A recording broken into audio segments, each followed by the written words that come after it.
If you've ever wanted to dive into digital watercolors but you felt overwhelmed by the drawing part, this class is for you. Hi, I'm Sandra Mejia. I'm a surface pattern designer and illustrator, and I license my art for companies to put on their products. And Procreate is what I use every day to create my artwork, so I'm here to share with you my digital watercolor painting process.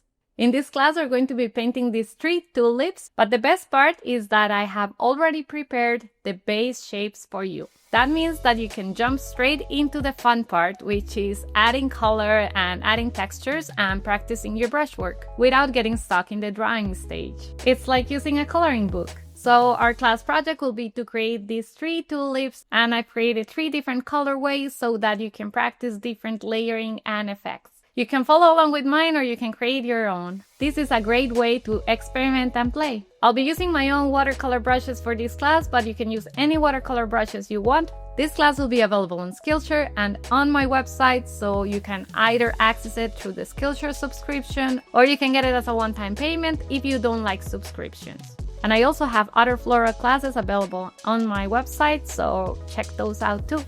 All right, ready to have fun? So let's jump right straight into it.